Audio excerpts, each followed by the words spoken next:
What does it mean to be an American? What does it mean to be American? In today's society, that answer may be muddled in a large gray area of confusion. To be an American is the American dream. To be an immigrant, well, we're here to clear through the mud. There's something this country has that, unlike any other, that unites us as human beings, without all the gray area. And that is what we're here to explain to the people. To remind them that everyone is mainly united by one thing. So, what does it mean to be an American?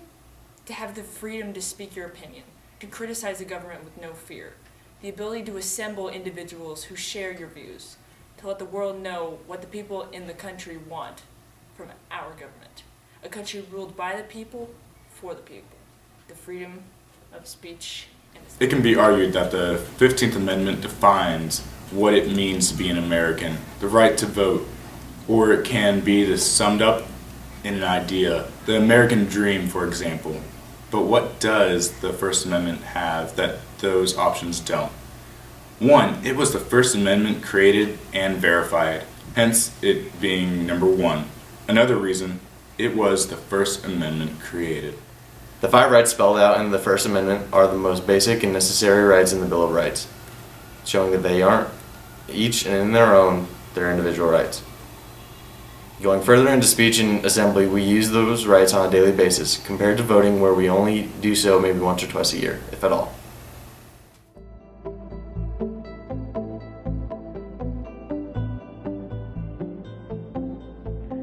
The first protest in American history was the Boston Tea Party, which was due to the colonists' lack of representation in the British Parliament. Joe, how important is the freedom of speech/assembly?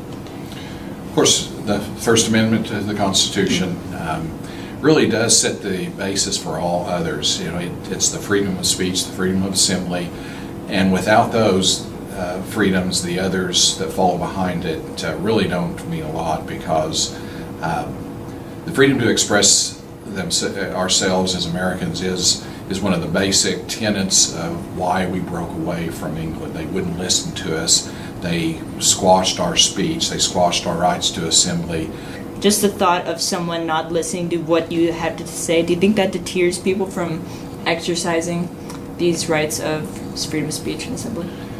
I think it could have a chilling effect, and that's what we want to avoid in the First Amendment, is to say that certain speech is more important than other speech, because all the speech is important, all those exchange of ideas, and validating all of those ideas that people have are extremely important. In the past, protests were aspects made by movements to what effect? So, in our country's history, protests have had a lot of success. Like, again, I said, the American Revolutionary War period, the protests help, violent protests and intellectual written protests, campaigns helped lead to political change. The clerk will report. Nominations, the Judiciary. Leslie Joyce Abrams of Georgia.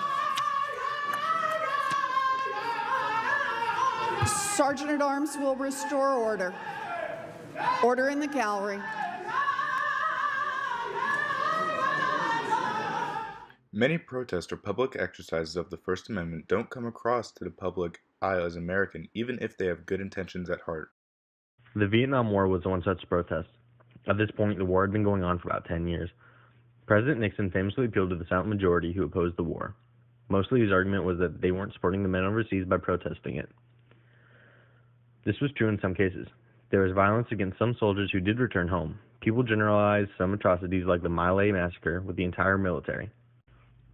So, you would think that the soldiers themselves would be against the protests, but actually many soldiers were a part of it. They said that their argument was that they were protesting to stop the war so they could send their friends home, to stop the bloodshed and the massacres on both sides. Another example would be the civil rights movement of the 50s and 60s, led by activists such as Martin Luther King Jr., Rosa Parks, Andrew Young, and so on. They gathered the masses together and fought against segregation and Jim Crow laws that prevented the basic human rights. Overall, it seems like a good protest you would think would not have much resistance. You'd be wrong. We must remember this was a different time in American history. The culture was different, the political atmosphere was different, people's opinions on race were different. It was an uphill battle against racism and against silent majority. Thus, The activists' most powerful weapon was nonviolence, which eventually led to them being the process of making Americans equal. I'd like to welcome everyone, and I do mean everyone. Well, if we're gonna...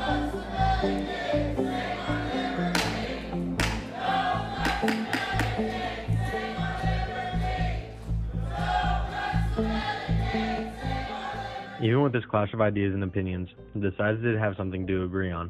The knowledge that each side has the right to their own opinion and the right to speak freely. The right to open up on a continental stage and shake the world with their protests. What does it mean to be an American? Well, it means to have the rights specified in the First Amendment, specifically the freedom of speech and assembly.